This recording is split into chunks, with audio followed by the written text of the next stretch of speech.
بسم اللہ الرحمن الرحیم وبہ نستعین اما بعد۔ عزیزان ملت، آپ ایک شیعہ رافضی کی باتیں سن لیجئے اور ہمارا جواب بھی سن لیجئے۔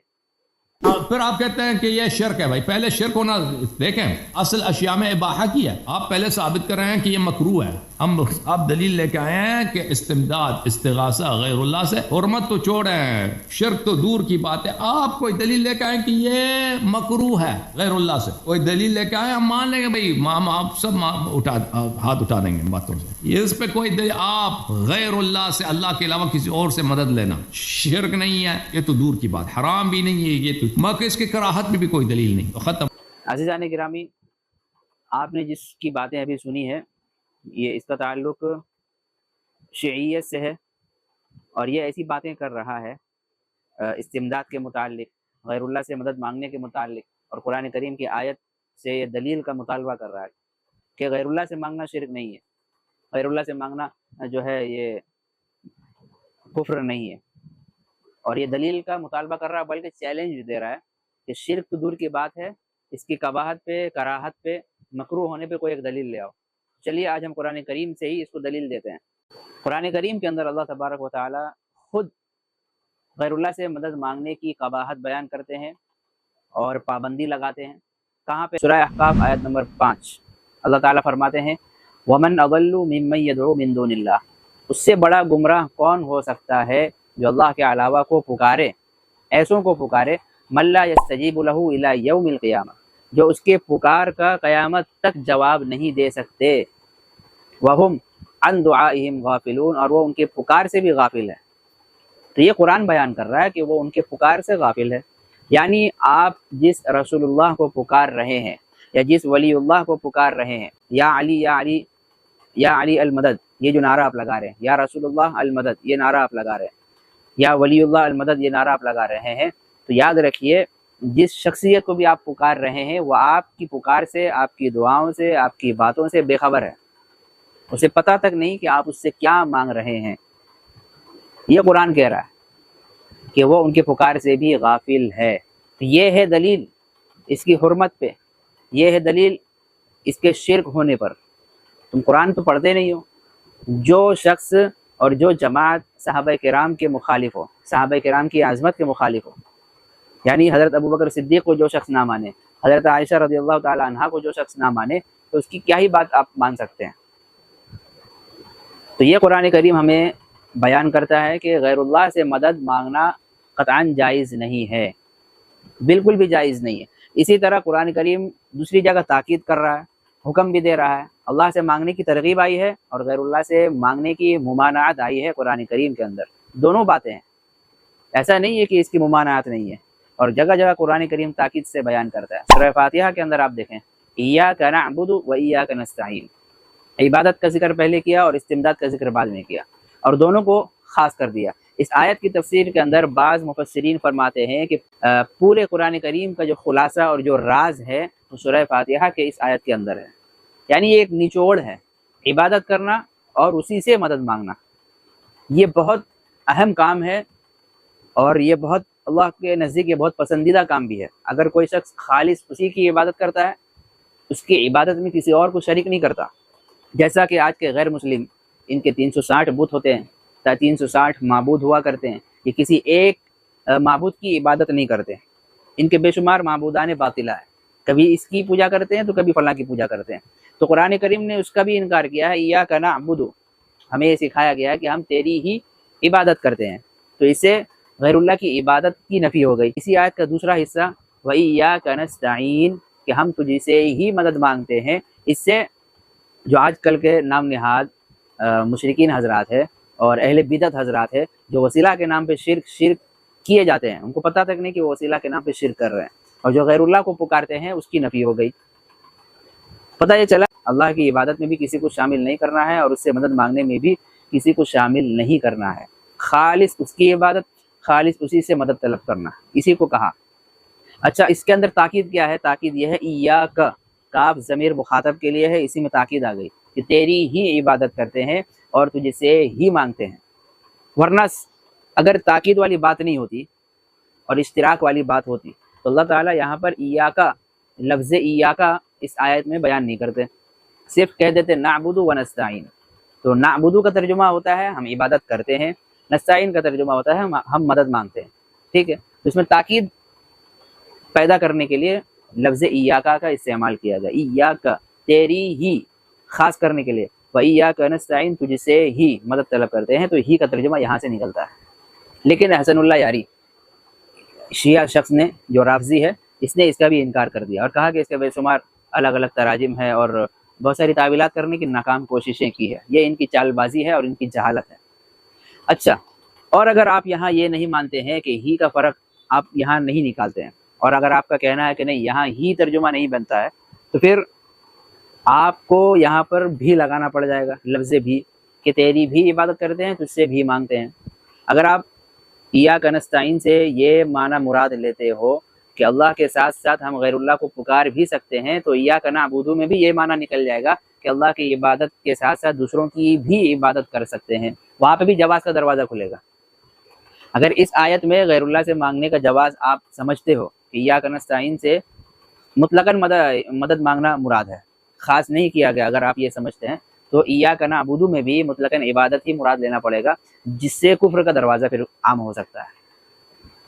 تو ترجمہ آپ لوگوں کے حساب سے بنتا ہے کہ تیری بھی عبادت کرتے ہیں، تجھ سے بھی مانگتے ہیں. یعنی پتہ چلا کہ عبادت کسی اور کی بھی ہو رہی ہے اور کسی اور سے بھی استمداد طلب کیا جا رہا ہے، جیسا کہ آج کل یہ لوگ کرتے ہی ہیں.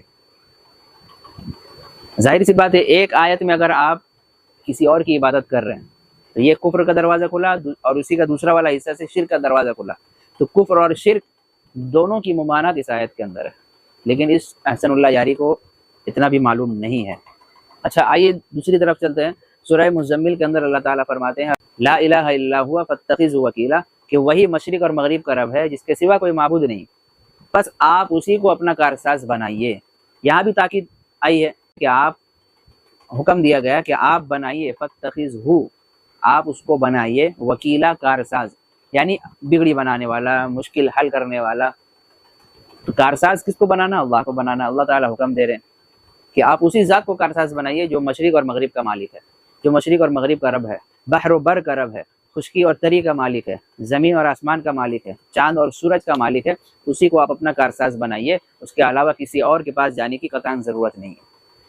یہ تاکید ہمیں اللہ تعالیٰ سکھا رہے ہیں. اگر یہ شرک ہے ایاک نعبد و ایاک نستعین مان لیں چلیں کہ غیر اللہ سے مدد لینا شرک ہے، پر تو ہر جگہ شرک ہے نا بھائی، اور ہر جگہ شرک ہے، ہر جگہ شرک ہے. جیسے آپ غیر اللہ کی جس جگہ وہ زندہ ہے مردہ فرق نہیں کرتا، غیر اللہ کی عبادت کریں کفر ہے، اور پھر ہر جگہ یہ شرک. پھر آپ زندگی کیسے کریں گے دنیا میں؟ پھر انبیاء علیہ السلام نے جو لوگوں سے استمداد کی اس کا کیا جواب دیں گے؟ اچھا دوسری بات اس نے یہ کہی ہے کہ شرک تو پھر ہر جگہ شرک ہے، یعنی یہ کہنا چاہ رہا ہے کہ دنیاوی کام کاج بھی کسی سے آپ نہیں لے سکتے، وہ بھی شرک ہو سکتا ہے. جاہل آدمی ہے، اس نے بالکل بھی تعلیم حاصل نہیں کی ہے، نہ اس نے اپنے مذہب کی تعلیم حاصل کی، نہ اسلام کو مکمل اس نے پڑھا ہے. اور پھر یہ دلیل یہ دے رہا ہے کہ انبیاء نے بھی اپنے لوگوں سے، اپنے زمانے کے لوگوں سے استمداد طلب کیا، یعنی مدد طلب کی ہے. اس کا بھی جواب میں دیتا چلوں. پہلی بات یہ کہ شرک ہر جگہ شرک کیسے ہو سکتا ہے؟ ہر جگہ شرک نہیں ہو سکتا. شرک کی بھی کچھ کیٹیگریز ہیں اور استمداد کی بھی کچھ الگ الگ کیٹیگریز ہیں. مطلب یہ کہ ایک استمداد تو وہ ہے کہ آپ امور عادیہ کے اندر رہ کر کسی زندہ انسان سے آپ مدد طلب کرتے ہیں. جیسا کہ آپ امی سے روٹی مانگ رہے ہیں، پولیس والوں سے اپنے معاملات کی صفائی کروا رہے ہیں، ڈاکٹروں سے علاج کروا رہے ہیں، بلڈروں سے بلڈنگیں بنوا رہے ہیں. تو یہ مدد طلب کرنا ہوا. کسی مسافر کو آپ نے اپنی سواری پہ لفٹ دے کر اسے منزل مقصود تک پہنچا دیا، یہ مدد کرنا ہوا. آپ لوگوں کو قرآن کریم پڑھا رہے ہیں، سکھا رہے ہیں، تو یہ آپ اس کی مدد کر رہے ہیں. آپ نے کسی کو قرض دے دیا، آپ نے کسی کو ہدیہ دے دیا، تحفہ دے دیا، یا آپ کسی کے کام آ گئے. یہ شرک نہیں ہے کیونکہ یہ امور عادیہ کے اندر ہے. اسباب، اسے کہتے ہیں اسباب اختیار کرنا، اور اسباب پہ ہی دنیا قائم ہے. یہ شرک نہیں ہے. امی گھر میں اسی لیے ہے کہ وہ روٹی دے، وہ گھر کے کام کاج سنبھالے، اور ابا اسی لیے ہے کہ وہ آپ کو پیسہ دیں، روپیہ پیسہ دیں، آپ کی ضرورتوں کو پوری کریں. ڈاکٹر اسی لیے ہے کہ وہ آپ کا علاج کریں، بلڈر اسی لیے ہے کہ آپ کو وہ گھر پرووائڈ کریں، سیل میں ہو چاہے رینٹ پہ ہو. تو یہ دنیا اسباب کے تحت ہی قائم ہے. تو یہ شرک نہیں ہے. ہاں شرک کب ہوگا؟ جب ہم امور عادیہ کے خلاف، یعنی خلاف عادت کوئی چیز طلب کریں. یعنی آپ کسی بابا سے بچہ طلب کر رہے ہیں، اے بابا مجھے بچہ دے دے، مجھے اولاد دے دے، مجھے بیٹی دے دے، مجھے بیٹا دے دے. تو یہ شرک ہے، کیونکہ یہ اللہ تعالیٰ نے کسی انسان کی طاقت میں یہ کام نہیں رکھا. یہ قدرت کسی انسان کو اللہ نے یہ قدرت نہیں دی ہے، اس لیے یہ شرک ہو سکتا ہے. آپ مردے سے آپ مدد طلب کر رہے ہیں. مردہ میں تو آپ چھوٹی مدد بھی نہیں مانگ سکتے, بڑی مدد بھی نہیں مانگ سکتے. یعنی کسی قبر پہ جا کے آپ یہ کہیں کہ اے بابا مجھے چائے پلا دے, اے بابا مجھے بسکٹ کھلا دے, تو یہ تو ناممکن بات ہے, یہ پاسبل ہے ہی نہیں کسی بھی صورت.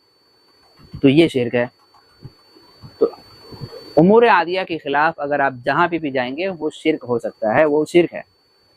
اسی طرح حضرت عیسیٰ علیہ السلام نے اپنے لوگوں سے مدد طلب کی. من انصاری اللہ, قرآن کریم بیان کر رہا ہے کہ کون ہے جو اللہ کے لیے میری مدد کرے.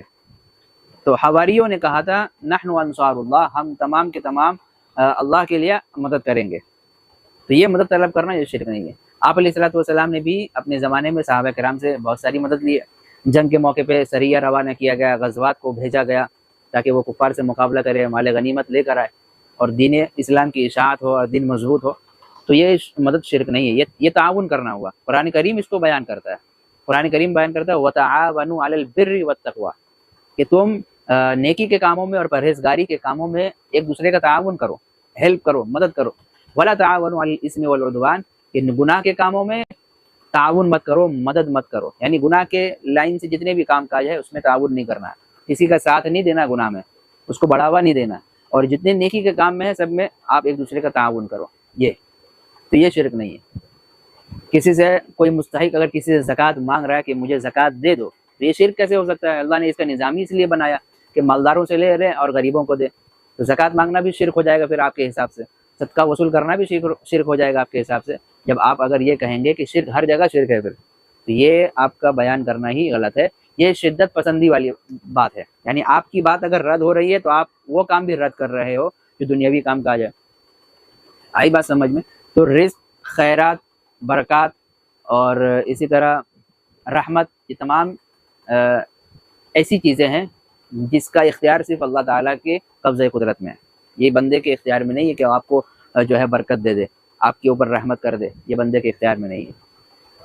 تو امید ہے کہ آپ کو بات سمجھ میں آ گئی ہوگی. یہ احسن اللہ یاری آپ کو بتاتا چلوں, اس کا تعلق مسلک شیعہ سے ہے, اور یہ روزانہ ننھے منھے لوگوں کو پکڑتا ہے, جاہل قسم کے لوگوں کو پکڑتا ہے, معصوم لوگوں کو پکڑتا ہے اور اس کے ساتھ ڈیبیٹ کرتا ہے. یعنی اب کسی عالم دین کو پکڑنا چاہیے, کسی مضبوط آدمی کو پکڑ کر اس سے اگر بحث و مباحثہ کرے تب ہم مانیں گے بھائی اس کا علمی لیول کیا ہے. لیکن یہ ننھے منھے اور معصوم سے لوگوں کو پکڑ کر اسے اپنی بات منواتا ہے, سمجھاتا ہے, اور یہاں وہاں کی باتیں کرتا ہے, جو تو حوالہ دے کر کچھ بھی مفہوم نکال کر لوگوں کو گمراہ کر رہا ہے. اگر اس تک میری بات پہنچ رہی ہے, اسے گزارش ہے کہ مجھے بھی اپنے ڈیبیٹ میں انوائٹ کرے, پھر ہم دیکھتے ہیں کہ اس کا کیا علمی لیول ہے.